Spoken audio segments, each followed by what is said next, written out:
কেমন আছো তোমরা সবাই? আশা করি খুব ভালো আছো। তো চলো তাহলে এবার রান্নাবান্নার দিকে যাই। আজকে বানাবো ঘরোয়াভাবে চিকেন দম বিরিয়ানি, আর সাথে বানাবো চিকেনের একটা দারুণ টেস্টি গ্রেভি, যেটার সাথে দুটোর সাথে একদম পরিপূরক। চলো তাহলে বানানো স্টার্ট করি। আর এই যে আমি বড় একটা কড়াই নিয়ে নিয়েছি, যেহেতু পরিমাণ আজকে বেশ খানিকটাই আমি চিকেন বিরিয়ানি বানাবো। তো কড়াইতে হাফ সর্ষের তেল হাফ রিফাইন তেল দিয়ে দিলাম, একটু পরিমাণে বেশিই দিলাম, যেহেতু আমি একটু বেরেস্তা বানিয়ে নেব। এখানে আমি দুটো বেশ বড় সাইজের পেঁয়াজটা একদম পাতলা পাতলা করে কুচি করে নিয়েছিলাম, হাত দিয়ে সেগুলোকে একটু কচলে নিয়েছি, তাহলে না বেরেস্তাটা একদম ঠিকঠাক করে সব জায়গায় ভালোভাবে ভাজা হয়ে যায়। একদম লাইট ব্রাউন করে তোমরা সবাই তুলে নেবে। আমার একটু ডার্ক হয়ে গেছিলো, দেখো এই যে আর একটু লাইট করলেও হয়ে যাবে। ব্যাস, এবার বেরেস্তাটা আমাদের ভাজা হয়ে গেল। চলো তাহলে এবার আলুগুলোকে ভালোভাবে ভেজে নিই। ওই যে বললাম আমি ঘরোয়াভাবে করবো, ঘরোয়াভাবে যত তাড়াতাড়ি সম্ভব তত তাড়াতাড়ি কিন্তু করলে ভালো হয় আর কি আমাদের। তো আলুগুলোকে চলো নুন হলুদ দিয়ে একদম লাইট আঁচে ভালোভাবে ভেজে নেব। ওই 50% মতন কুক হয়ে যাবে ভাজতে ভাজতে। দেখেছো কি সুন্দর লাল লাল করে ভেজে নিয়েছি। আলুগুলোকে এবার আমি তুলে নিলাম, আর কড়াইতে যে তেলটা আছে আমি তেলটাকে সামান্য একটু কমিয়ে নেব, খুব একটা বেশি তেল নেই, তবু একটু কমিয়ে নিয়েছি। ব্যাস, তাহলে চলো এবার ছোট ছোট দুটো পেঁয়াজ দিয়ে দিলাম কুচি করে। আমি এখানে কিচ্ছু ফোড়নে কিন্তু আর দেবো না, পেঁয়াজটাকে দিয়ে একদম লো আছে ভালোভাবে একটু ফ্রাই করে নিলাম। এইবারে আমি যে চিকেনগুলো রেখেছি বিরিয়ানির জন্য, একটা মুরগিকে 8 ভাগ করে নিলেই একদম ঠিকঠাক হয়। তো চিকেনের পিসগুলোকে দিয়ে দিলাম, একদম হাই হিটে চিকেনগুলোকে আমি 5-7 মিনিট ধরে একটু ফ্রাই করে নেব। বিরিয়ানির চিকেন না অনেক সময় ভেঙে যাওয়ার চান্স থাকে। আমরা যেহেতু একদমই দোকানের মতন অভিজ্ঞ নই, বিরিয়ানি কাটতে গিয়ে আমাদের ভেঙে যেতেই পারে, বা বিরিয়ানি রান্না করতে গিয়েও কিন্তু অনেক সময় ভেঙে যেতে পারে মাংসের পিসগুলো। তো আমরা যদি এই তেলে ভালোভাবে চিকেনটাকে একটু ফ্রাই করে নিই 5-7 মিনিট হাই ফ্লেমে, তাহলে কিন্তু চিকেনটা ভাঙার আর কোনো চান্সই থাকে না। তো চিকেনটাকে একদম লাইট ব্রাউন করে ভেজে নিয়েছি, তারপরে দিয়ে দিলাম আদা রসুন বাটা। এখানে আমি বেশ খানিকটা আদা রসুন বাটা দিয়েছিলাম, 4 ইঞ্চি মতন আদা ছিল আর দুটো বড় সাইজের রসুন ছিল। ব্যাস, আদা রসুনটাকে মাংসের সঙ্গে ভালোভাবে একটু ভেজে নেব। মাংসের সাথে কিন্তু ভালোভাবে মানে একদম আলতো হাতে মেশাতে হবে, একদম জোরে মাংস কষাতে গেলেই কিন্তু ভেঙে যেতে পারে। দিয়ে দেবো পরিমাণ মতো হলুদ গুঁড়ো, একটু লঙ্কা গুঁড়ো, একটু জিরে গুঁড়ো, একটু ধনে গুঁড়ো, আর দিয়ে দেবো একটু গরম মশলা গুঁড়ো। ব্যাস, তাহলে চলো এই মশলাগুলো দিয়ে আবারও একটু ভালোভাবে চিকেনটাকে মিশিয়ে নেব। এইবার যে যা পরিমাণ মতন গুঁড়ো মশলাটা দিয়ে দেবে, আর মাংস যে পরিমাণে থাকবে সেই পরিমাণেই বুঝেই আর কি মশলাটা দিতে হবে। মাংসটাকে একদম আলতো হাতে এদিক ওদিক করে একটু মিশিয়ে নেব। আমি কিন্তু এখানে একদমই আর কিচ্ছু অ্যাড করব না, আলতো হাতে একটু মিশিয়ে নেব। চলো তাহলে এবার দইটাকে ফেটিয়ে রেখেছি, একদম গ্যাসের ফ্লেমটাকে কমিয়ে দইটাকে আমি অ্যাড করে দিলাম। দই আর সাথে দিয়ে দেবো কিছুটা পরিমাণে বেরেস্তা। আমি যে বেরেস্তাটা করে রেখেছিলাম সেই বেরেস্তারই হাফটা মতন দিয়ে দিলাম। এবার আলতো হাতে মাংসটাকে কিন্তু এপিট ওপিট করে একটু নেড়ে নিতে হবে, খুব একটা জোরে কিন্তু কষানো যাবে না। একটু জোরে কষাতে গেলেই কিন্তু মাংসগুলো একদম ভেঙে যেতে পারে, বিশেষ করে এই লেগ পিসগুলো কিন্তু ভেঙে যাওয়ার খুবই চান্স থাকে। ব্যাস, আমি এই আলতো হাতে কষিয়ে নিয়েছি, জলও বেরিয়ে গেছে আর বেশ ভালোভাবে কষা হয়ে গেছে। দেখতে পাচ্ছি কী সুন্দর রঙটা এসেছে না? আর আমি কিন্তু দেখো একদমই বেশি জোরে কিন্তু কষাচ্ছি না, জাস্ট নিচের দিকে একটু ছাড়িয়ে দিলাম। আর একটা টিপস তোমাদের আমি বলে দিই, বিরিয়ানির মাংসে কিন্তু নুন কখনোই একদমই প্রথমে দেওয়া চলবে না। নুনটা প্রথমে দিলেই মাংসটা ভেঙে যাওয়ার চান্স থাকে, একদম শেষের দিকে নুনটা দিলেই একদম ঠিকঠাক হয়। আর দিয়ে দিলাম একটু বিরিয়ানি মশলা, বেশ খানিকটা, এটা আমি দোকান থেকে রেডিমেডই কিনে এনেছিলাম, রেডিমেড আর কি। বিরিয়ানি মশলাটা দিয়ে দিলাম বেশ খানিকটা, প্রায় 2 টেবিল স্পুন মতন বিরিয়ানি মশলা দিয়ে দিলাম। আবারও আলতো হাতে একটু নাড়িয়ে চাড়িয়ে দিয়ে দেবো এবার পরিমাণ মতন জল। বেশ খানিকটাই জল দেবো, যেহেতু আমাদের অনেকটা পরিমাণে বিরিয়ানি হবে সেহেতু পরিমাণে একটু বেশিই জল দিয়ে দিলাম আর কি।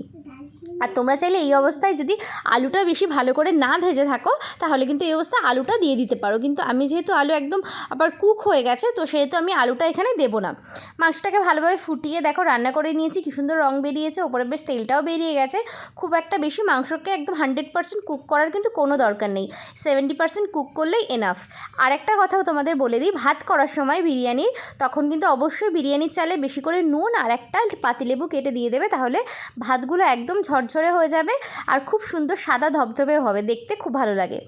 ব্যাস, তারপরে যে পাত্রটা আমি আর কি বিরিয়ানি সাজাবো সেই পাত্রটা নিয়ে নিয়েছি। তোমরা চাইলে এরকম আর কি নিতে পারো হাঁড়িটা, এরকম হাঁড়িটা নিলে কিন্তু বিরিয়ানির সব দিকে ভালোভাবে হিটটা লাগে আর বিরিয়ানিটা ভালোভাবে দমও হয়ে যায়।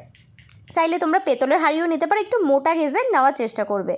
এবার নিচে কিছুটা পরিমাণে একটু সাদা তেল দিয়ে একটু এদিক ওদিক ভালোভাবে মিশিয়ে নিলাম। তারপরে তেজপাতা দিয়ে দিয়েছি, নিচে একটু তেজপাতা দিয়ে দিলে কিন্তু একদমই লাগে না নিচে, বেশ ভালোই হয়।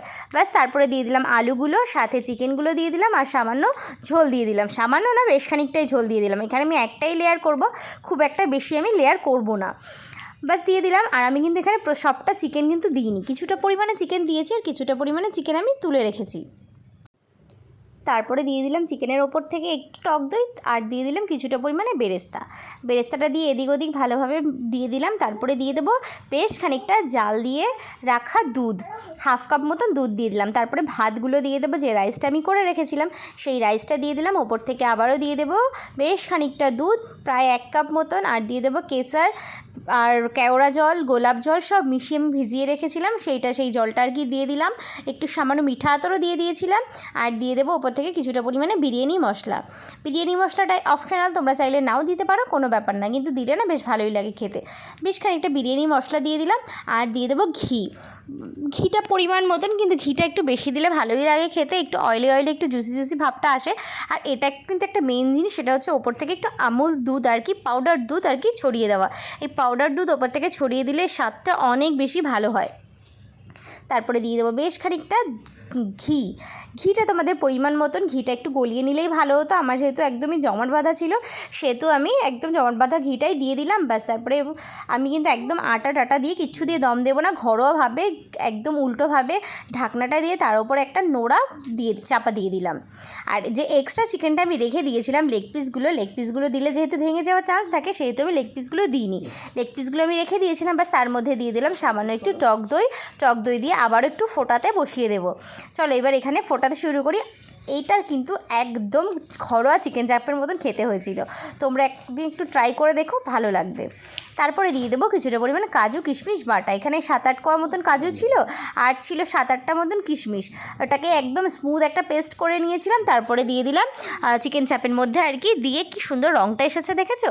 চলো তাহলে এটাকে একটু ফুটিয়ে নিই। চিকেনটা কিন্তু আমার প্রায় কুকই ছিল, এটাকে এবার একটু ঢেকে সেদ্ধ করে নেব বা রান্না করে নেব। এইবারে দিয়ে দেবো সামান্য একটু কেওড়া জলটা অপশনাল, তোমরা চাইলে দিতেও পারো নাও দিতে পারো, কিন্তু কেওড়া জলটা দিলে ফ্লেভারটা বেশ ভালো আসে। তারপরে একদম নামানোর আগে দিয়ে দেবো সামান্য একটু চিনি, চাইলে একটু বিরিয়ানি মশলা দিতেও পারো, যেহেতু আগে থেকে দেওয়া আছে সেহেতু আমি বিরিয়ানি মশলা এখানে দেবো না। নামানোর আগে সামান্য একটু ঘি দিয়ে নামিয়ে দেবো। ব্যাস তৈরি হয়ে গেছে আমার ঘরোয়াভাবে চিকেন চাপ বলতে পারো। খেতে দুর্দান্ত হয়েছিল, অবশ্যই একদিন বাড়িতে ট্রাই করো, খুবই সহজ উপায় এবং অনেক তাড়াতাড়ি করে রান্না করা সম্ভব হয়। চলো তাহলে চিকেন চাপ তো এদিকে হয়েই গেছে, এইবার তাহলে দেখা যাক বিরিয়ানি কী অবস্থা। বিরিয়ানিটা কিন্তু আমি 5 মিনিট মতন হাই ফ্লেমে দম দিয়েছিলাম, তারপরে কিন্তু একদম লো হিটে 25 মিনিট মতন দমে রেখেছি। চলো তাহলে এবার বিরিয়ানি হাঁড়িটা ওপেন করার পালা, দেখা যাক কতটা পরিমাণে কী পরিমাণে দম হয়েছে। দেখো কি সুন্দর দমটা হয়েছে আমার এখানে। 30 মিনিটে বিরিয়ানি রান্না কিন্তু দম দেওয়া কমপ্লিট। দেখতে পাচ্ছ কতটা সুন্দর হয়েছে, কতটা ঝরঝরে হয়েছিল। অবশ্যই তোমরা বাড়িতে একবার বানিয়ে দেখো, ভালো লাগলে কিন্তু অবশ্যই আমার চ্যানেলটাকে সাবস্ক্রাইব করে দিও।